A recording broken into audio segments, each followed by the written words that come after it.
Y'all, it's your boy B Humps, Accountability B here. I am on amateur hour today because flew up from Tampa, forgot my book bag. So I am recording from my iPhone today, and I just bought some mics on a Black Friday special.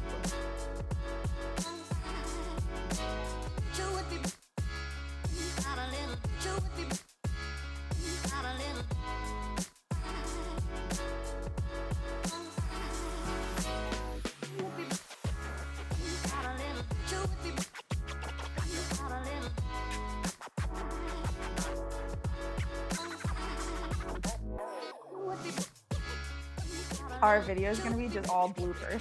It might be. It might be. That's the entertainment value. There it is. Okay. I'm happy to be here today to do this interview. I am with one of my good friends' wives. I'm with Mary Sporman here, and she is a high-level banker. She works in the bank industry, so she's blessed me with her presence today. So I'll turn it over to her, let her introduce herself and what she does for a living, and then we'll kind of dive right into the interview. So, Mary, if you tell us who you are. Okay. Hi, my name is Mary Sporman. I work for JPMorgan Chase. I work in operational risk and controls management. I'm an executive director, global head of controls room, reporting and analytics. Okay. So that title was very extensive. So why don't you tell us a little bit about what you do? What is your day-to-day like? Just go through that with me if you could. Yeah. Okay. So I work in operational risk. Okay. So operational risk is the risk that would occur from BAU operations. So anything that the bank does through normal course of action, any risk that's exposed for doing those day-to-day activities, that's called operational risk. So the risk of just operations. When you say day-to-day activities, like from the consumer end, or like it could be from bankers, so fat fingering trades, putting in like the wrong amounts. It could be external fraud, internal fraud. There's different types of operational risk. Gotcha. Okay. So I work in a controls management organization. So in theory, you have operational risk and you put controls in to mitigate that risk from manifesting. Interesting. Okay. Yeah. So there's lots of different types of controls to help reduce the risk for the firm. Got it. Okay. So do you oversee a team or okay? Yeah. Cool. So I have my global team's about 42 people. Okay. Split between the US and India and Hong Kong. So about 22 people in the US and the rest in Asia. Okay. We're doing a variety of different things, but mostly reporting and analytics. So got it. You know, we report on operational risk, we report on the controls that mitigate that risk, and we are a global firm-wide reporting utility. So we own the system where you can record either your assessment, so what are the types of risk and what are the controls that mitigate those risks. So we have the system where all that's recorded, and then my team specifically does the reporting, right? So what does it all mean? What does it look like big picture? Is your risk mitigated? Are your controls working? That type of thing. Interesting. Okay.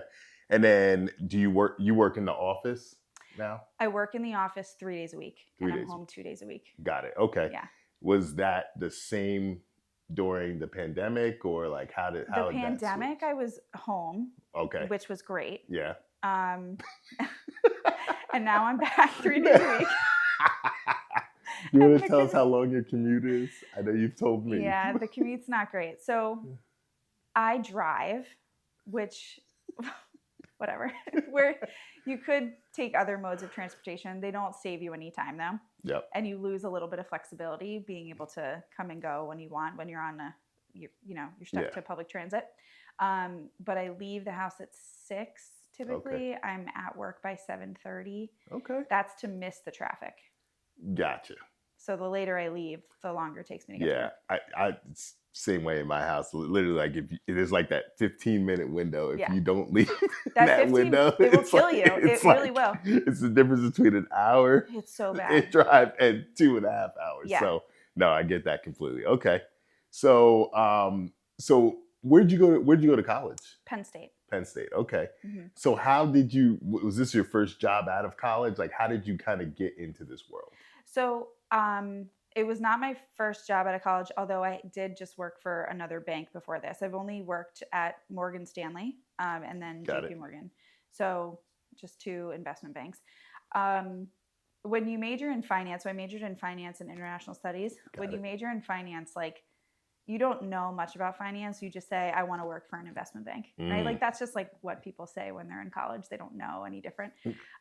They don't understand front office, back office. They just know that they want the name, right? Yep. And so I was an intern at Morgan Stanley, and that was my first full-time job out of school. I was there for 7.5 years and then moved to JP Morgan. Okay. And I've been there since 2017. Jeez. Okay. Just two banks. Wow. So yeah, sidebar question. When you were younger, before you went to college, what did you want to be? Well, so all the schools I applied to were for engineering. Really? Yeah, Okay. yeah. So I applied for biomedical or bioengineering. Okay. Those were the schools like that. That's what I thought I wanted to do. Mm-hmm. I lasted like not even a year, and I thought, what majors don't have class on Fridays? The business school didn't have class on Fridays. Mm-hmm. Finance sounded intriguing, better than accounting, and here I am. Oh, but yeah, that was. What was it about engineering that you either didn't like or you just realized like, eh? It was hard. Yeah. Like, it was very hard, and Yeah. it's not that I didn't want to work hard. It just didn't come as naturally to me as I would have expected, and I struggled with it because you kind of feel like, oh man, you go to school for this thing. Like, you tell all your friends you're going to go to school for this thing, and like you change your mind, and like, what does that mean? Like, what's an undecided major? Like, all these kind of things go through your head. But I had actually a really good counselor, which is surprising because Penn State's a huge school. Yeah. And they just kind of like throw you at somebody. And she said, it doesn't actually matter what your degree is in. Do you like the classes that you're taking? Because you're going to end up doing something completely different from what you major in. Interesting. Okay. And which is really, really interesting because in the business, like that, I guess that's kind of true. Like, while I work for a bank, like I'm not a banker, right? Mm-hmm. Like, I'm not an investment banker. I'm not a trader. Yeah. I'm doing operational risk. I'm doing governance. I'm managing. Like, so I'm not applying perpetuities and annuities and doing like finance concepts. She was like, if you just enjoy the classes that you're taking, you'll end up like in a career that you really also enjoy. So okay, so that's some good perspective. So like, just because you went into finance doesn't mean that you're going to be going into, like you said, trading and annuities and stuff. Did you even know that your position existed before you can like? When I was an intern at Morgan Stanley, I went into a group called Accounting Firm Relationship Management. Okay. Which is really just like negotiating accounting rates with the big four companies and smaller accounting firms that like needed to do work for the firm. Interesting. Okay. Then I went into a team that was doing cost allocation, so kind of similar to accounting, I guess, but they were just revamping the way that they would do cost allocations. And then I went into a team called Global Workforce Strategy, and I was on that team for 6 years. Got it. Okay. And we were an internal consulting team, and we thought about what's the best way to save money for the firm and where can we put our employees and what's going to be, well, a little bit of this was finance, but like, what's our return on investment? How much is it going to cost to put employees in different parts of the world? And then when do you start making your money back? Like, what's your payback period and stuff? So I was doing like a little bit of modeling and stuff, but a lot of it was just reporting. And then I did vendor management, and I would go and audit our vendors that did work for Morgan Stanley and travel. And I was doing very technical things like making sure that they had anti-passback on their doors, making sure that they set up their network connections right, like were they onboarding people properly. So I did weird things like that, and then I moved into governance for operational risk. So I was bouncing around. I was like trying different things, but none of it was directly related to, like, I don't think I needed a finance degree to do any of the stuff that I did. Really? Okay. Yeah. I probably needed a degree. Yeah. But I don't think it needed to be finance. But No, but so, and that's a good point. I just want for any young people that might be watching, it's like if you get to college and you get to a point where you're like, hey, maybe this isn't for me, like it's okay to change your mind and kind of get guidance from whether it be a counselor, mentor, whatever it is, but like do not continue to go down that path if you know you're not going to get any fulfillment out of yeah. what you're currently doing. So, But and I, if you think about it, like if you're not enjoying what you're doing, and I tell this to my employees all the time, especially ones that are like maybe struggling in the role or the role's not a good fit. yeah. If you don't enjoy what you're doing, you're Mhm. not going to be good at it. Yep. And if you're not good at it, there's other things, like there's other Yeah. consequences to that, Yep. like you're not going to get promoted, you're not going to feel fulfilled. There's so many things that if you're not enjoying it, it's just, so you really need to enjoy what you're doing. Yeah. And that's a fine balance, right? Because Yeah. some people are like, I want to, and they think that they're going to find a job where they love everybody that they work with. They make a ton of money. They have great work-life balance. Mm-hmm. They have no commute or very like short commute. Yep. They have recognition. And they list all these things. Like, does that job exist? Maybe for some people. In But like, Candyland. yeah, exactly. But like at the heart of it, like you can't be miserable. Yeah. And I think the same applies to school and like what you're learning. And if like you don't, if you truly don't enjoy what you're learning, Yeah. then you're not going to be set up for success.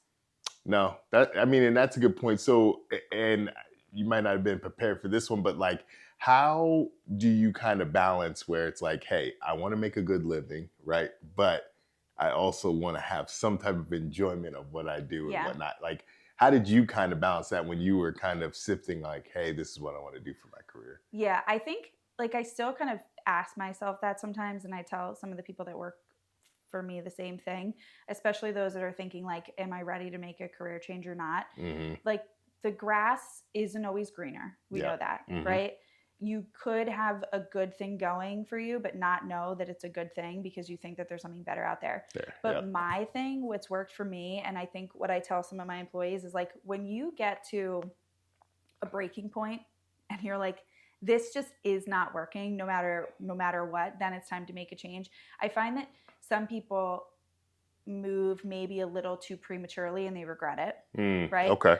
And it could be they're just mad about one thing, right? Or like there's one thing that they're just, I didn't get the raise that I was expecting. And so they're just, I'm going to leave. And then they go to a job and they're like, wow, I got more money, but I'm miserable, right? So it's like you have to be at a point where like it doesn't matter. The best decision for you is to move. And that could mean a lateral move. That doesn't necessarily always mean promotion. That could mean like, I just want to learn a new skill set. It doesn't need to come with more money, a promotion. I just like, I'm ready to try something new. Yeah. Or it could be that all of these things, like maybe the money is to a point where like you just need to support your family and you're just like, now is my breaking point. Like I have to do it. I have to find a job that I make more money and I know I'm going to give up some other things that I enjoy, like flexibility or work-life balance. And it's like, so you always have to be at that point where you're not going to regret it because you know you can't stay any longer. Interesting. That's how I treat it. But I'm different. I've worked at 2 companies. I've been there for like the first job I was there for, first company 7.5 years. I'm probably going to be at JP Morgan longer. Not that I haven't like grown in my roles and tried new things, but it takes me a little bit longer to get to the breaking point where I'm like, I have to like it. Now's the time. I just have to do something different. Yeah. I'm more likely to stick it out. So it's, but that doesn't always work for people. Some people. Oh, that's true. Well, I've seen like one common thing that I've seen in this new generation is that, and it's like a downfall. It's like people get infatuated with titles. Yeah. Have you kind of seen that where it's like, my thing is, hey, you know what? You can call me a janitor as long as you pay me enough. Now, obviously, that's going to the extreme, but I think people get really wrapped up in titles sometimes too, where it's like, hey, no, like really focus on if you can actually do the job that you're actually going to be, getting hired to do. Yeah. Do you see a lot of people kind of maybe if they're negotiating their hiring or whatnot, try to negotiate maybe a title change or anything like that? Or you? Well, in banking, it's very like there's only specific titles. Yeah, got it. So okay. like, and at least in my industry, it's like your analyst, then your associate, maybe senior associate, maybe manager, right? There's VP, EDMD, right? So like people do get stuck on it a little bit, Gotcha. where they want that title, Mm-hmm. but they have to remember like that title comes with more responsibility. Yep. Like you don't just get the title and not have the responsibility to go with it, at least in our industry. Yep.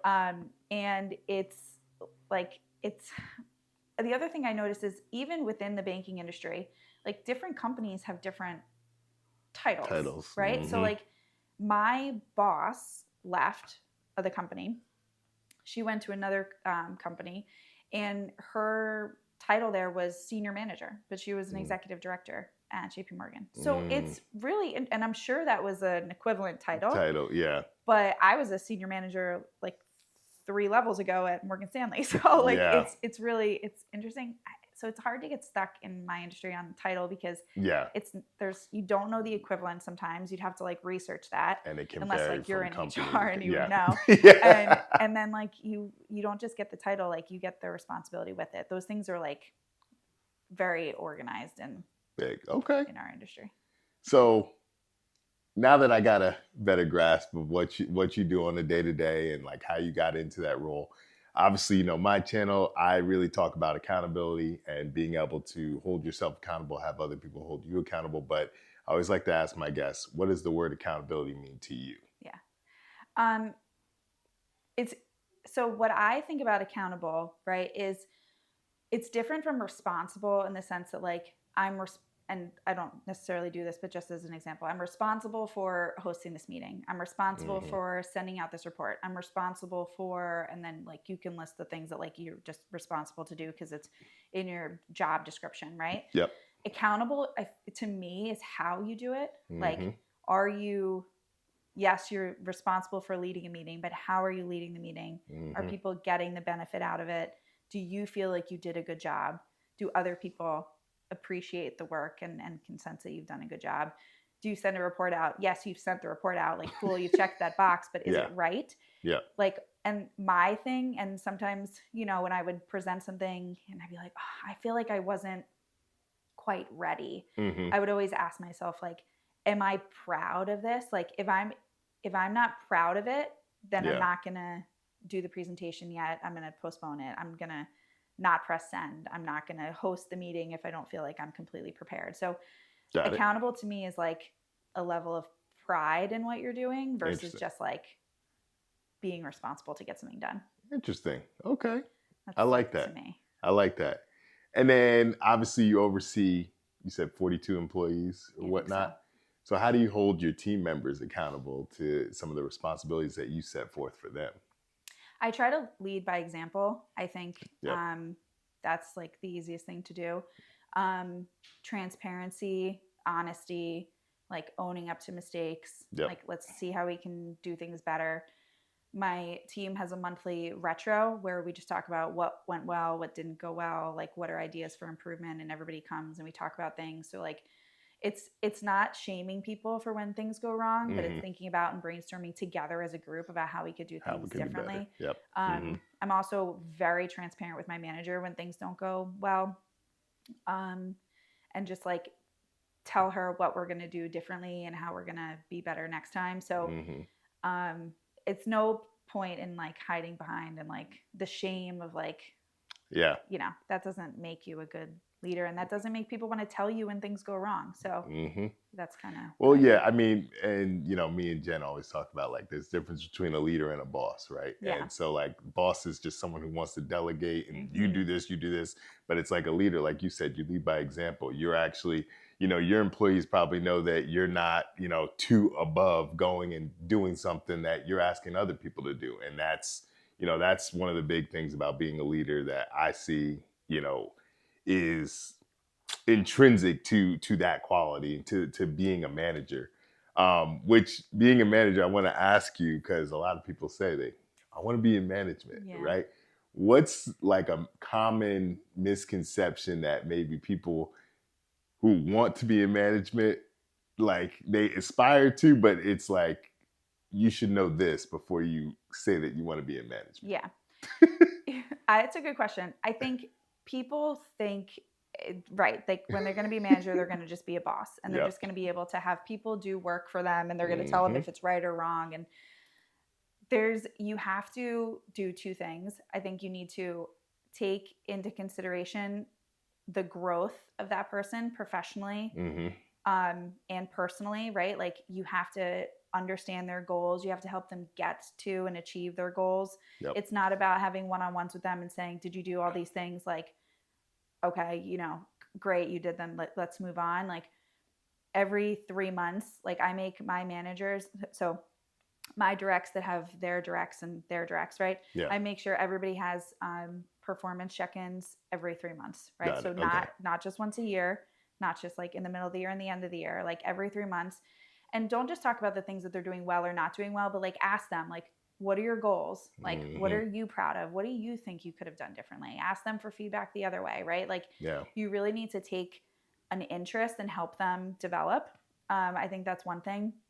I think the other thing people are kind of afraid of is like being able to give feedback if somebody's like not doing well, right? Mm-hmm. Like if my employees, like if I'm unimpressed by something, I'm not going to be mean about it, but I'm going to say like, I think you could have done better. Yeah. And there's a certain way to give that message. Yes. But just sweeping it under the rug or thinking like, it's not worth like me addressing with them, like that's not going to help them improve. So you have to be ready to kind of have some difficult conversations with people, and have difficult conversations with people at comp time and when people think that they should be promoted and maybe they're not ready, and not just explaining that to them once a year, but every 3 months, like, let's touch base. I don't think you're ready yet for promotion because of these reasons, or I think you're on your way to promotion, but I need you to focus on these things. Like, you really just need to like spend time. Yeah. And give that feedback and give it honestly and transparently, because you get to a point where somebody's like, I didn't know that I wasn't doing well, or I didn't know that you didn't think I was ready for promotion. Nobody should be surprised by that. Exactly. Like, you should be having those conversations frequently enough that people know where they stand. Yeah. And then they can look for, if that's the most important thing, going back to what we talked about earlier, if that's the most important thing, they can look for a new job with the right title, or they can, find a different role that excites them. Yeah. And a lot of this comes down to like, do you even enjoy what you're doing here? Yeah. You don't even enjoy it. So why, Interesting. why you think you're going to get promoted? You're not even enjoying this. Do people ever feel that they should be promoted just because of their tenure and how long they've been there? Definitely. I think that's one of the biggest things. That's a hard one. Yeah, that is a hard one. It's tough because especially if you see someone else come in who's been more junior to you, that's being a rock star, they're hitting every metric and they deserve to get promoted. You still, whether they deserve to or not, it's like if you're that person that's been there longer, you're not seeing that.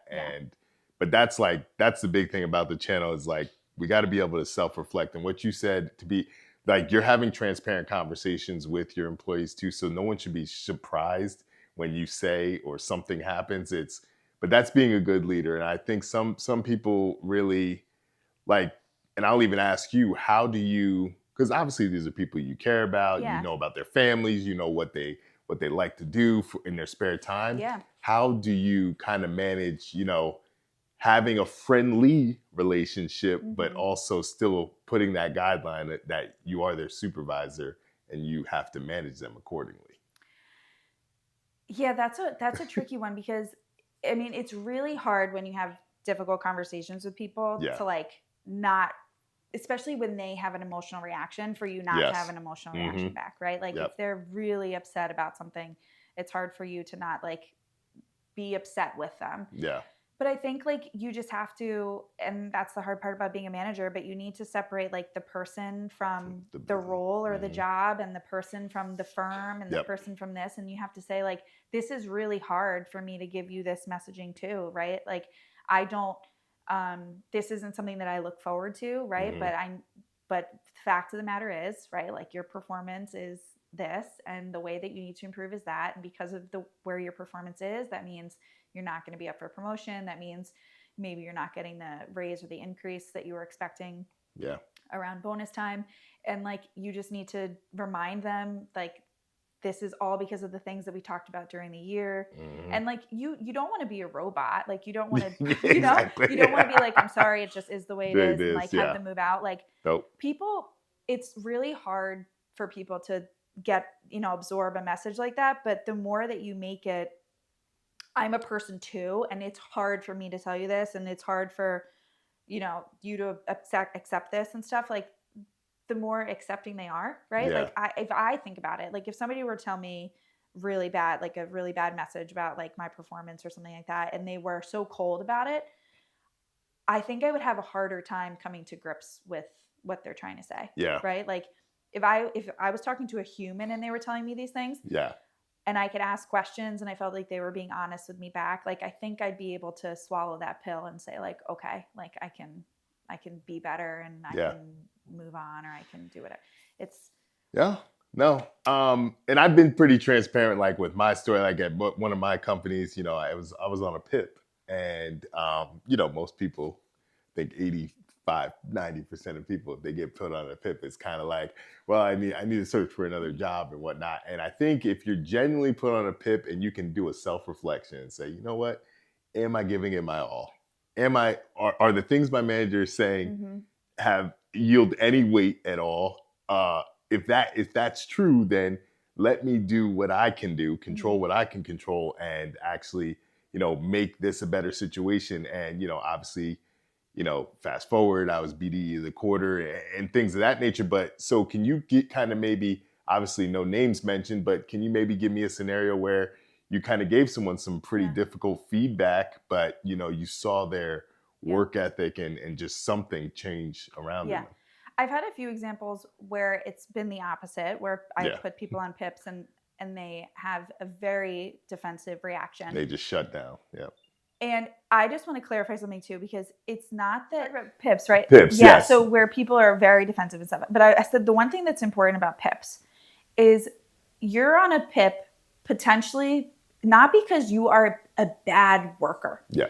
Sometimes it's the role, right? Sometimes like you are just not in a role where you can exhibit your strengths, right? Like and we need to put you on a plan to help you be better if you're going to stay in that role. And that's probably a lot of times why people look for new roles, either when they're mad or they realize like this isn't a good role for me to be in, right? So I want to clarify that. I think that there's like a misconception sometimes that like if you have a PIP, it's this black mark on your, and you can never get a job anywhere. It's about like the role that you're in and finding the right role and being excited about the role, right? Like again, a lot of these people that get like PIPs, like maybe they just don't have the right motivation and they just don't enjoy what they're doing. Yeah. So that's the one thing. But I did have one employee who I gave, and it wasn't a PIP, but we do ratings. So you can get an S, an O, or a G. An S is strong, O is on track, G is growth area. Okay. You don't want Gs. Okay. O's, even though everyone can grow. Everybody can grow. You don't want Gs. Gs are not preferred. Yes. O's are, and I tell people O's are not bad. O's are not bad. You have to be like a rock star to get an S, but you want to be in the O's, right? Yep. I had to give a G to one of my employees, and I was very honest. Like, these are the things you need to work on. And I had some negative experiences with giving people poor ratings or PIPs and stuff like that because they were so defensive. But then he just like killed it. Like I actually went and I said, I went to my manager and I said, I have never been in a position like this where I gave somebody a G, like at their year-end ratings, which could affect comp and stuff like that. And they are my strongest employee this year.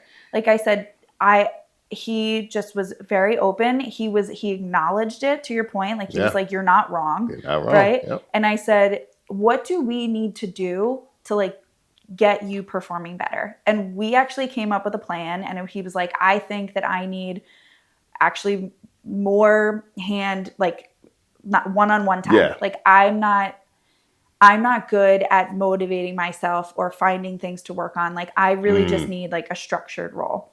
And we went through like the things that would make him improve, and it wasn't like a PIP, but it wasn't like a formal plan. Yeah. But then with me being a slightly different manager and him taking accountability for like the things that he needed to do differently, he ended up being great. Yep. So I don't manage him anymore. One of my employees manages him, but it's kind of the same feedback. Like as long as he's in like a really structured environment and he knows like what he needs to do, like He excels. he does better. So not everybody works the same way. Not everybody has that like innate like desire to be a hard worker and go find new things and like improve processes, and like he's not going to be the go-getter, but he's doing really well because he's in a different like. No, I mean it's important to hear those stories too, because I feel like if you can get through that, growth period or PIP or whatever it might be, it's like those end up being your strongest employees, and you guys have a really good working relationship because you know that you can give them direct, honest feedback, and they're going to actually self-reflect and take it, and say, you know what, okay, pivot or do what I need to do to actually improve on those things. Can you tell us, and I guess, have there ever been a time where you maybe got some feedback where you had to self-reflect? Or if not, what's kind of been your biggest professional hurdle in your life to get to where you are today? And I constantly ask for feedback. So it's hard for me to say, like, I don't think I've ever gotten like negative feedback to the point where I've been like, like that hurt. I'm never going to forget that kind of a thing. I think it's like you take it in stride and you just like get better and you move on. So I don't remember anything that was like earth shattering, I guess. But one thing that I'm not good at, which if somebody does tell me this, I'm not going to disagree. I have a hard time truly delegating. Okay. So my team, I have a team of people that know what they're doing. I try to find where I need to spend my time, right? So like everybody's doing their different things and like, where do I need to focus, right? My problem is once I've focused in on helping a particular employee or getting involved, like all of a sudden I'm like involved. Like, how did I get here? But I do it to myself. It's hard for me to like really step out of things and like let people run things.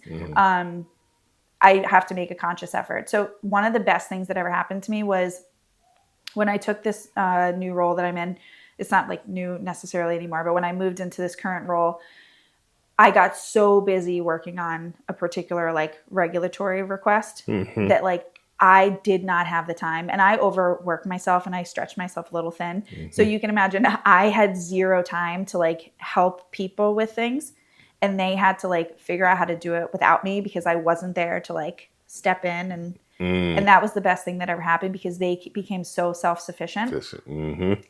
But it took literally me not being able to work on something because I was drowning with somebody else. That does not come naturally to me. I'm not like, if I'm not drowning, it's not natural for me to just be like, no, like I'm not, go ahead, go figure it out, guys. Like I'll get too involved. Is that just a sense of like, you feel comfortable like doing it yourself and you just know it will get done the way you'd like it done? Or like, do you kind of know where that comes from? Or I think it's a little bit of that where I feel that I can make a decision very quickly and be confident in that decision and just like go with it.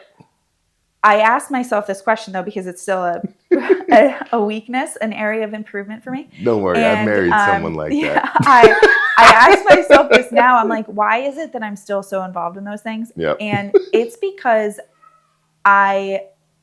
my team also knows that that's my style. So they still come to me for stuff too. Got right. It. So I ask, like, I get calls about stuff and I'm like, why are they coming to me? Why aren't they going to so-and-so? And I'm like, I set up this behavior. I made myself available. My first reaction is no, go ask somebody else. Like I'm like, all right. Like, and then I get involved in stuff. But I do this to myself too, because if I put boundaries and I said like, no, like you have to go work with somebody else, they would figure it out. But I definitely, I don't, it doesn't come naturally to me. I want to help. Right. And I feel like, and they're looking for a decision. I can make a decision. I can stand by that decision. And so it's a vicious cycle. Okay. It's a vicious cycle. Now, Mary said not to ask her anything that was going to make her cry, but no. So I don't know if this will, but no, I'm joking. But biggest personal hurdle in your life that you had to get through? You know the answer to this one. whatever you're comfortable sharing and whatnot. Your biggest personal hurdle. Yes. Okay. Well, I might cry. Okay.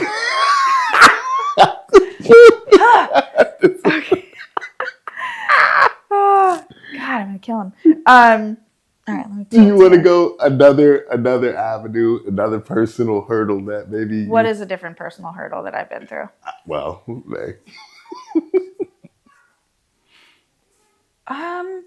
maybe when you started your career or whatnot, was there some time in college where you first had to navigate managing money and I don't know, Yeah. what? Well, okay. So we might as well just talk about it. So Okay. IVF for Mm-hmm. anybody who's going through that, it sucks. I'm so sorry. Yeah. So having and trying to expand the family has been challenging, especially when you have full-time jobs and your husband has a full-time job. It's also such a financial burden. Mm-hmm. Like speaking of managing money, Yep. and a lot of companies have good benefits and stuff like that. Yep. That benefit does not get you far enough. Does not get you far enough. So it's like, it will like bankrupt people. Like people will take out personal loans to like try to have babies. They will do, and because people are desperate, they will spend a ton of money trying to like go through this process. And I hope to God it's successful for everybody that goes through it. Yep. That's been a huge hurdle. I think like just like personally, like you want this thing and like it's just out of your reach, like you can't get there. But then like on a professional level, I'm like, oh God, you have to take shots and I have to like work from home because I have to take shots and I have to like, you have to rearrange your schedule and stuff to make sure that you're home in time to do all this stuff. And it's a big burden on your partner and like it's all these things. And then you kind of have to explain to people like, and then you have to take days off because you have to do surgeries, to do retrievals and do all sorts of stuff. That's been like kind of hard to manage. And people like, people are smart, like people at work and stuff like that. Like they know, right? Like they know that you're going through something like very hormonal. Yeah. So, imagine like trying to like keep it cool and like your just hormones are raging. You don't really, you probably can't have any experience with that. But I think that's been, it's been challenging. Like just like, and then it's never easy. And like Jen knows this, like it feels like there's never a good time to have a kid when you have a job, when you're a female. And it's like, and you can't plan, like you definitely can't plan those things. And if you could, it's like, you have to think, can my team function when I'm out for 4 months? Even when you plan things, it never goes according to plan. But that's been hard. That's been really hard. Financially, professionally, like personally, like it takes a toll more than just on like me. It takes a toll on everybody. The whole family dynamic. Like, it's no, I mean, and obviously, I always talk to Jen about, let's have a fourth, but you're nuts. I know, I'm crazy, but have you convinced her? Have you convinced her? No, I haven't. Maybe this video will, but no, but she said to me, she's like, will you resent me if I was just really done? And I'm like, look, you've given me 3 beautiful children, like healthy children, like I'm blessed, right? And so like I look at your situations and like other people going through similar things like that. And it's just like, people just need to understand like how grateful, they are to, even have one healthy child, so I empathize with that, and I'm thankful that, we've been blessed enough to be able to, that hasn't been an issue, but I know that there's so many other people going through those things. And I'm happy that you shared it because there's obviously other women that go through it. And I think some people, some women, when they're going through that, they're like, is there something wrong with me? And they think that maybe they're the only one that's going through that. I know. And so it's important to hear from other people, I know. It's so wild because like, I think it's always been a little taboo to talk about, right? It's definitely always been taboo. But I think now people are a little bit more open about it. And then you realize like how many people are having like issues and stuff. And like, some people it comes very naturally, Jen included. And then other people, it's definitely a struggle. And it's like, I do want people to feel like they can talk about it more. but it's a hard thing to talk about too, right? No, And like, it is. even, she says like, are you going to resent me? Or if I don't Yeah. like, but people like, am I a burden because I talk Yeah. about it all the time? Am I a burden on, Yep. and like, you don't want to there's feel so like many that. Yeah. emotions that go into like No. having kids. It's crazy. So my mom, I mean, I didn't even know some of these things when I got older, but my mom had my oldest brother. Yeah. Then she actually had a miscarriage. And then my another older brother, he actually passed away. He had brain damage. And then she had my sister. So and she had complications throughout my sister's pregnancy. So she got to the point where it's like, I have my one son, my one daughter, like I'm done. Yeah. Ties her tubes. 3 years later, surprise, here I come. So that plan that we were just talking about that just like never works. And, she didn't have any health complications during that. So it's just like, during my pregnancy. So it's just crazy, the whole like just spectrum of life. But it's just shows you how valuable, it is to the whole process. So I'm grateful. I'm blessed, You are. I still want 4. So at what point is Jen gonna say like, okay, like, well, we have a 6-month window between January and June, where you get to talk about it? Where we're gonna talk about it. That's before she turns 35. Okay. Because that's we all know what happens at 35. It becomes really hard to have a kid. Geriatric pregnancy.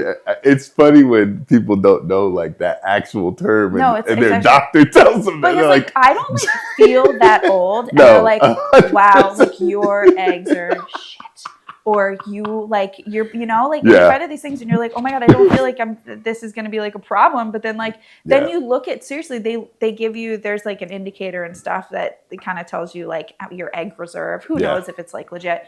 But between like October and July, mine like dropped, like literally like right around the age I turned 35. It like according to science that will happen, and sure enough, that's crazy. And it's wild. Oh man, no pressure to anybody who wants to have a child after 35, because like we're all in a boat, and there's ways to make it happen and stuff. But it's true. I mean, it's just the realism of the situation. So and thank God, like science is improving, because we're not having kids at 20. Like we're having kids like later. They can stop when they figure out how to have men have kids. They can stop the science at that point. So you're offering? No. To carry. They can stop. Jen they can stop. I want them to stop doing the testing. Jen might be open to No, honestly, I appreciate you sharing that. I mean, it's important. Kind of pivoting, and we'll kind of wrap things up a little bit here, but what does success look like for you? Like, yeah, I know. I think like success for me, and I'm not exactly there yet. I think it's about like having a happy family unit, and them feeling like we're not under financial strain, right? Yeah. Like it's like we don't have to have like a ton of money, but like I don't want us to be stressed and feel like we can't do Disney World with you guys, or go through another round of IVF if we need to, or like I don't want us to feel like we're so constrained with money, but I also don't want to be like so obsessed, stuck in my job that like I miss out on things, and that I'm like my days get longer at the office, or I'm spending more days in the office, or I'm not being able to do daycare pickup, and just stuff where I want to be involved. Like if it ever gets to the point where I'm totally sacrificing those things for a paycheck, then I need to reevaluate. But I think it's like that balance of still being present, but not feeling, and like it doesn't matter what the job is. It's just like if I'm happy in the job that I'm doing, and I'm making enough that like my family is comfortable, but I'm still a present parent, like that to me is success. Interesting. I would agree. Yeah. It's a subjective term, right? Yeah. Because people would probably look at you like, oh, you're successful, right? But for your definition, it's like, but having that full balance. It's just like all of those things. And like it's sometimes we say like it's not like balance, it's like integration. Like all of those things need to be like integrated in the right way. And like sometimes you're going to need a little bit more in one category than the other, but as long as they all still fit together, like they don't need to be perfectly balanced. It doesn't always need to be 50-50, but like as long as it's like integrated in the right way that works for that moment in your life, like that's to me successful. Well, which leads me to my last question, Okay. which I'm sure is a big struggle for you because I'm married to someone like this. Being a professional mother, how do you balance the work and being a parent and a wife? Like, how do you make that balance? It's called my husband. He keeps it balanced. Yeah. No, seriously, like Bobby's like does so much for the family unit and stuff. Like, so where, you know, if I have crazy days at work or if I'm constantly on phone calls, even if I'm working from home, like his like ability and understanding that for my job and just being able to like step in and do stuff is like the best. Yeah. But I actually have to set boundaries. Like there were a couple days at work with my old manager and I just went into one-on-one with her and she was like, what is wrong? And I just like broke down and I was like, I just feel like a bad mom. She was like, what do you mean? I'm like, I leave at 6 a.m. My kid is not even awake. And like, I can't even make it home for daycare pickup. And she was like, okay, like, what do we have to do to make a change? I'm like, I have to leave by 4:30. Like on certain days when I have to do daycare pickup, when I haven't been home for 3 mornings in a row, like, cause I'm Monday, Tuesday, Wednesday in the office, I don't see my kid 3 days in the morning, like Wednesday night, like, come on, let me do daycare pickup. Yeah. And she was like, okay. And she was every day at 4:30. She was like, why are you still here? And she sent me home at 4:30. Good. And like, then I started to like do that practice and people started to realize like Mary comes in at 7, or 7:30. And it's okay if she leaves at 4:30 when she has to do daycare pickup. But like, it takes a lot. Like it is. And people might side eye you and people might be like, why does she leave at 4:30? And it's like, you just have to set the boundary and you have to just make it so that it works. And yes, there's going to be days where sometimes it doesn't. And there's going to be things that come up, but I just can't let it get so out of control that like I just become an unpresent parent. Yeah. No, but and it's good that you said, you know, your husband too, because it's like the family unit, like we keep each other like on that, because even sometimes he helps me be a better mom, right? Like I'm like, Jen, put your laptop away. Like I have to like like be present. Like, and she does the same for me too. And it's just, that's truly what that having that family unit is there for. You know? Yeah. So he's just like, you know, thank God for him because he just makes it like my daughter would definitely realize if I was like always late to pick up, right? But because he can step in and pick her up when I'm like not there, she doesn't realize that like things didn't work out that they were the way that they were supposed to that day, you know? Like he just like fills in and like he does it more for me, but in the case that I have to, I'll fill in and step in and like so it just like works, I guess. Like that's how I'm a successful mom who's a working professional. It's because like I have a great support system that like helps me do that. Absolutely. Yeah.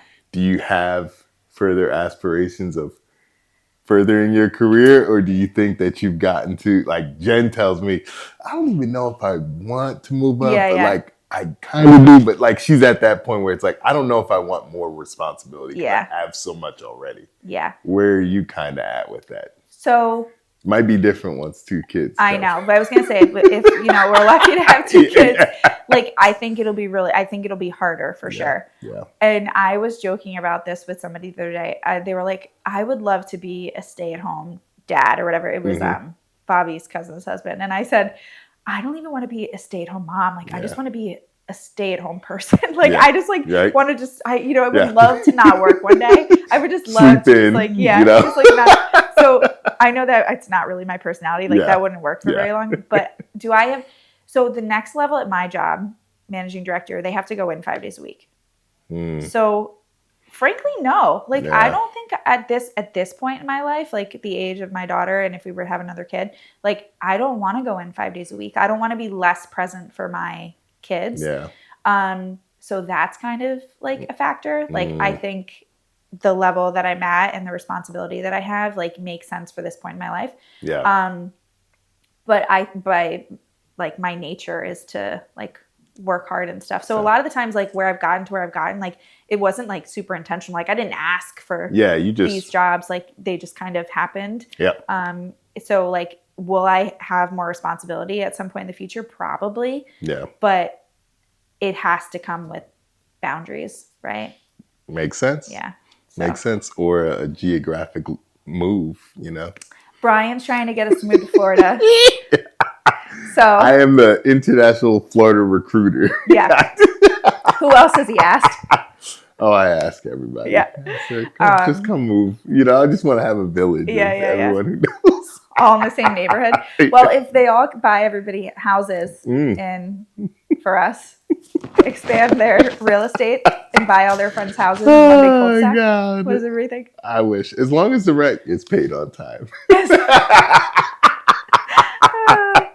No, Mary, I appreciate the conversation. Do you have, I know I didn't throw this at, do you have any questions for the host? And you don't need to have one. No, but this is great. So like everything you're doing with the podcast and stuff, I think like, obviously people are getting stuff from this, but like in an ideal world, like, do you want to be doing this and not your job? 100%. Okay. Yes, 100%. I feel that I have a bigger calling to create something for myself. And I think other people have kind of talked to me about, hey man, you have a strong voice, you're a leader, you've done well successfully. I mean, professionally, you have like little just life skills and different knowledge that I think you could share with other individuals. So that's what drove me to kind of start the channel. Obviously, like in a perfect world, I want to be a public speaker. I want to, teach courses. I want to teach financial literacy. And I'm just, I'm liking and enjoying the podcasting and content creation. And the biggest thing I want people to see is 3, 6, 9, 12 months from now, if you see video 1 that I did versus the most recent video, it's like, damn, he's taking this serious.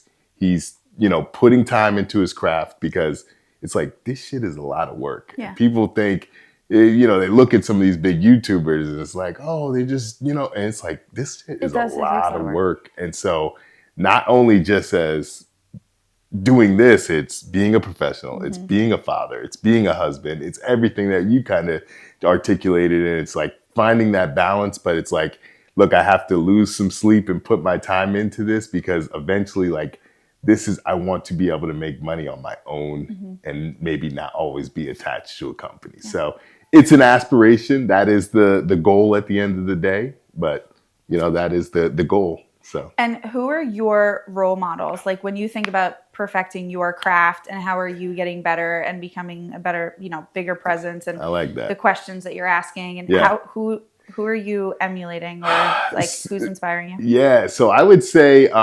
big time speakers like Les Brown and Eric Thomas, big motivational speakers. Those are probably the people that I look at the most. But then I also look at like a lot of my aspirations to gain wealth is really to give back. And so like I see a lot of YouTubers that, I watch, like Big DOS and things like that, just bigger channels, and they do a lot of philanthropy. So they give back a lot. And I just made a video on Mr. Beast and whatnot. And so like, that's something that I get enjoyment out of, like being able to impact someone's life by, whether it be monetary, whether it be being able to get someone food. I mean, that is really the big thing for me. So, people like Eric Thomas, Les Brown, there's different athlete role models, but I'm trying to pave my own lane and be able to speak with authority on topics that I know so much about. And I've already helped people just in my inner circle. Yeah. So that just and they give me good feedback. So it's like, you know what? I'm on the right path. I just need to continue to get better every step of the way. Yeah. So. Well, you're doing a great job. I appreciate it, Mary. Well, y'all, thank you for tuning in to the interview. If you want to find Mary, she's on Instagram. I'll put her handle. On Instagram. Just I'm not very active. Yeah, she's not very active, but But no, Once every 6 months, I'll post something. But I appreciate you giving your insight on your career path. Hopefully, young mothers out there, and just anyone in general that wants to emulate the path that you've done could take something out of this. And, I'll see you guys on the next one. Remember, the future I see is up to me. Take care.